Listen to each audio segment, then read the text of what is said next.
Hey, how's it going, everybody? Welcome back to the channel. This is Jason from Dropshipping University coming back at you with a brand new episode. In today's episode, we are going to be talking about AliExpress as a supplier when dropshipping on marketplaces like eBay. I'm going to be showing you some real live examples of what to be on the lookout for, and perhaps I will be able to change your mind about AliExpress as a potential supplier, because I really believe that in 2020, if you're still using AliExpress, DHgate, or Banggood, those are the three major Chinese retail suppliers that a lot of people use to dropship on eBay.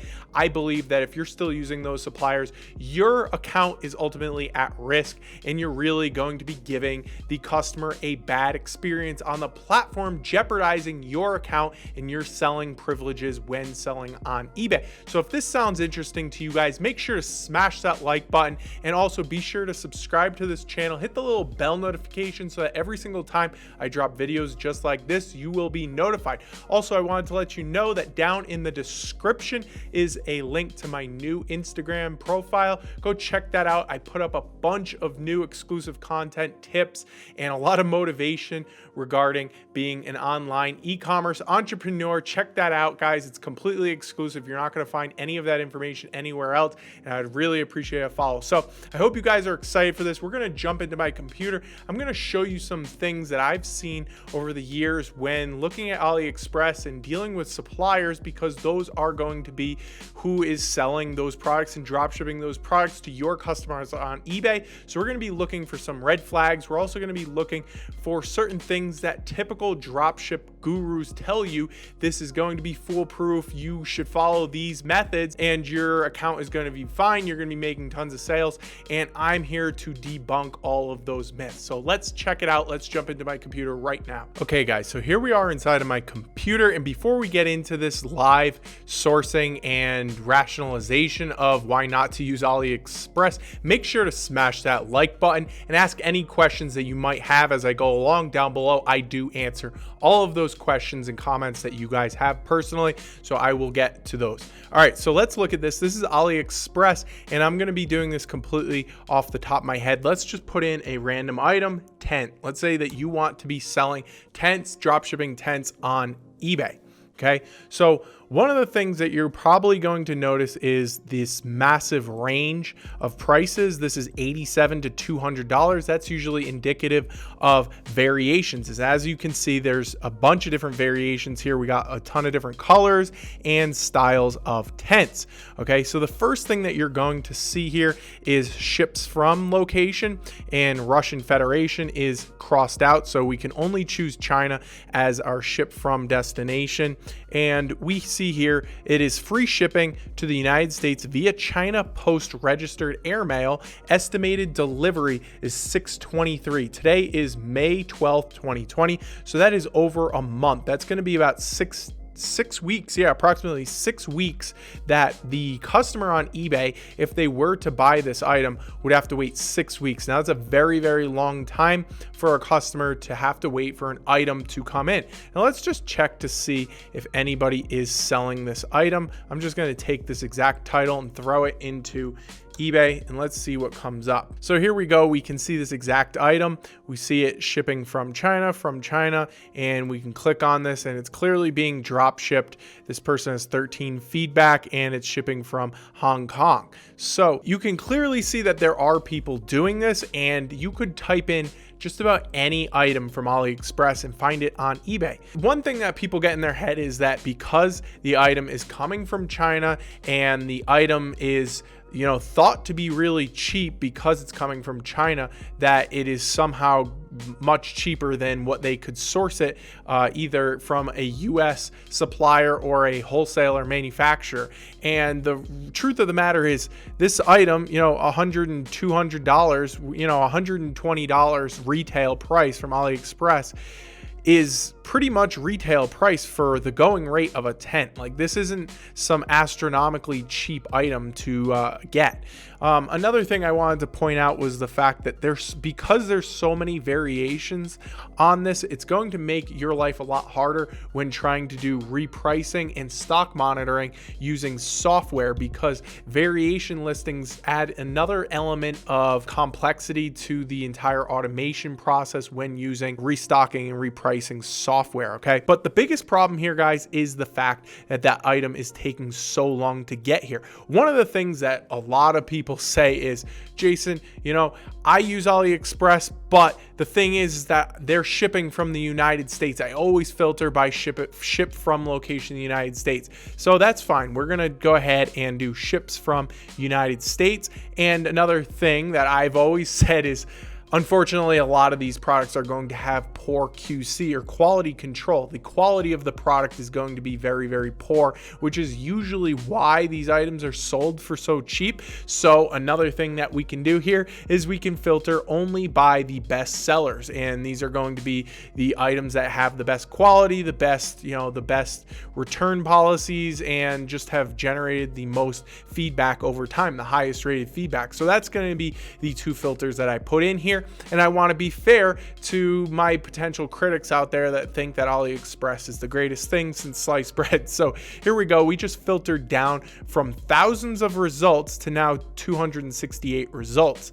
And let's start looking at some of these items here. Okay, so once again, we can see all these different places that they ship from. Most likely they're using 3PL, which means that they're using third-party logistics. And that probably means that they're using fulfillment centers in the United States. Those are going to be standalone warehouses and stuff that these Chinese trading companies and retailers can send these items to, and these 3PL distributors can actually get them to the end customer much faster. So this says delivered before 5/21 or full refund. So they are going to be shipping it via, let's see, it doesn't actually say. I saw on one of the other ones that it was going to be shipped UPS. So this one should be 10 days, isn't a very long time. So I think that is actually a fair, accurate representation of, quick shipping and handling time. Although most of the suppliers I use do get the products out in about half of that time. So it is still a little bit high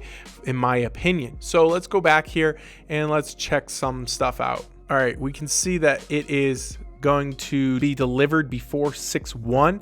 Again, that is 4 weeks. If these items are in the United States and they're taking three full weeks to get to the customer, that's still a problem. And that's one of the things I've been surprised about, is the extended shipping and handling time that's still happening even when the products are located in the United States. Now, this is something that you guys might not have noticed, but I certainly did. And this is the fact that there's a high amount of reviews for 35 orders. And earlier when I was doing this video, when I was just looking over some items on AliExpress, I noticed one of the listings had only 8 orders, and this was for like a baby harness. It had only 8 orders and it had 5-star feedback. And what that tells me is that these sellers on AliExpress are incentivizing people to get the product, probably for massively discounted prices, or they're just giving it to them for free basically.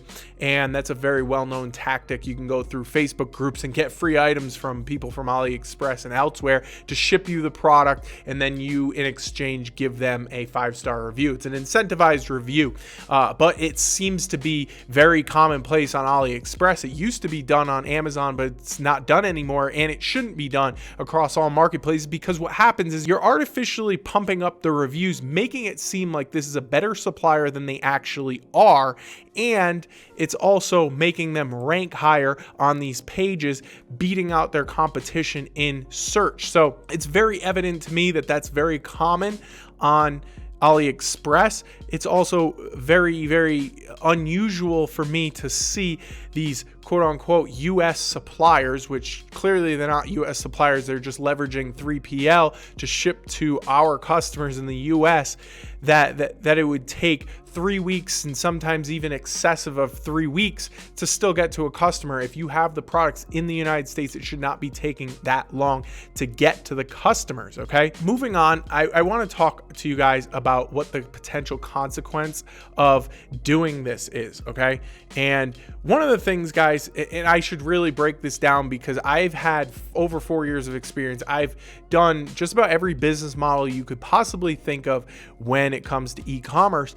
And by far, the biggest reason as to why somebody is going to get upset about getting an order is either the order does not arrive in the stated shipping and handling time. So maybe they expected that the item would come, within 4 or 5 days. That's general. All right. That's very usual as far as shipping and handling times go. And that's one reason. The other reason is the quality of the product. The product is just terrible. So those are the two biggest reasons as to why you're going to get more returns than usual, why you're going to have upset customers, and ultimately you're going to have to deal with lost revenue because you're going to be getting pushed further and further down in rank on eBay. The more returns you have, the more upset customers you have, it's going to sap up a lot of time out of your day. Or if you have an employee like a virtual assistant dealing with messages, like there's a lot of downstream effects when it comes to selling products that take a long time to get to the customer and products that have poor quality. And that's what I'm seeing here with Banggood and AliExpress and DHgate and those types of marketplaces. They're basically the Amazons of China, but they're just reselling garbage off of the Chinese market into the United States. And one of the things that somebody told me the other day, I think it was on a TikTok or an Instagram post I made, and they said, well, even if you're doing wholesale drop shipping,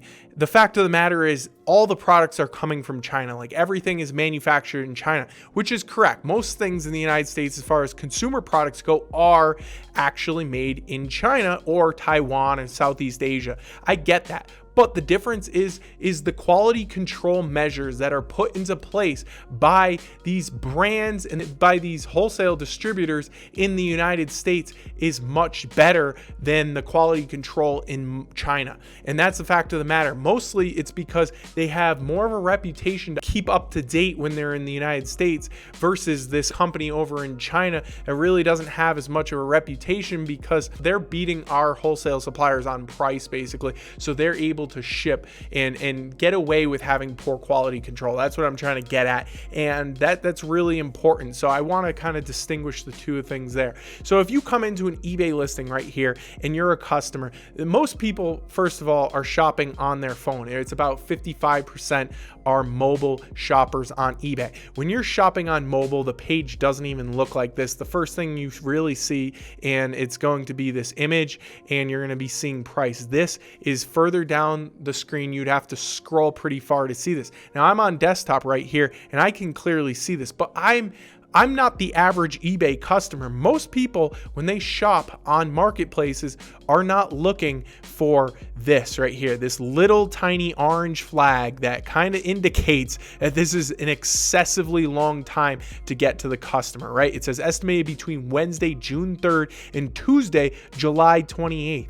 That amount of time, first of all, is very, very long, but it's also a huge time frame. Like that's over a month. That's about 2 months that it could arrive. That's a very long time for an item to come, but it's also a massive gap in time that it could be there. It's a huge time range. And unfortunately, a lot of shoppers just don't see that, or they overlook it because they're looking at the price of the product, or they're looking at the picture. And at the end of the day, yes, it is the buyer's responsibility to look at your policy, your shipping and handling times, but it also is going to have negative effects on your account. And that's what I want to talk to you guys about. And this is what's going to happen if you have AliExpress as your main supplier and you do this long enough. This is what will happen.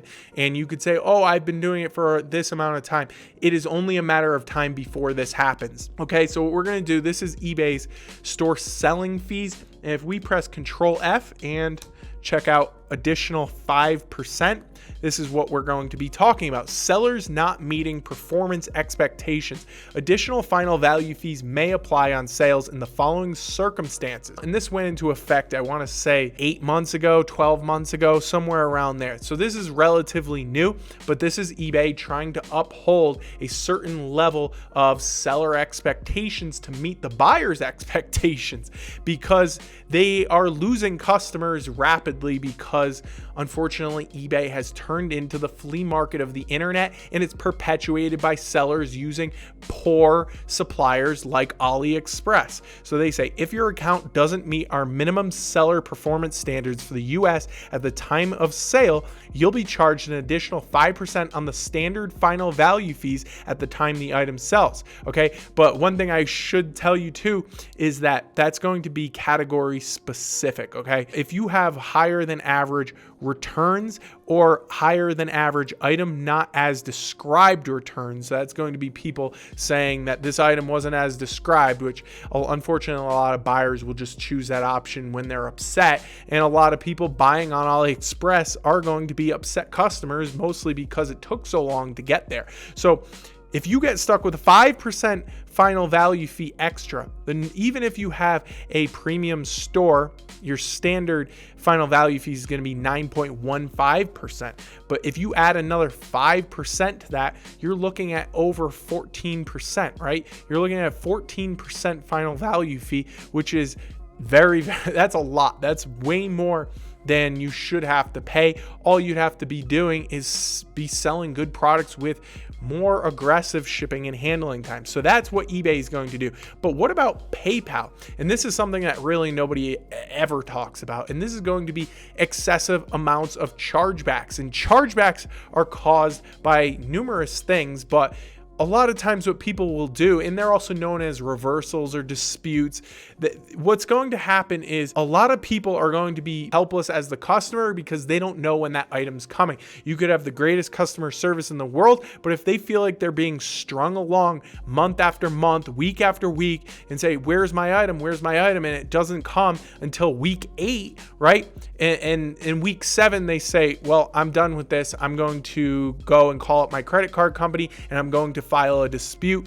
And that is what is known as a chargeback. And they're saying, I didn't buy this product, item not as described, X, Y, and Z. There's multiple reasons as to why you could file a chargeback. And in the case of a chargeback, most of the time the payment processor, which in this case is PayPal in conjunction with the credit card processor or the credit card acquirer, which would be something like Visa or Amex, is going to come back on you, and they're probably going to give the customer their money back. And that's what's known as a dispute chargeback. And that's what's going to happen, because most of the time you won't have enough proof to successfully win. Now, if it's under a certain amount, PayPal will side on your favor every once in a while, and they'll dole out the money. But most of the time, especially if this keeps happening over time, they're going to just file in the buyer's favor. So that's going to really cut into your bottom line. And if it keeps going on long enough, PayPal will suspend you. They will just stop doing business with you. I have seen that. And at that point, you don't have a credit card processor. You cannot accept payments on eBay's platform unless you go over to eBay's managed payments.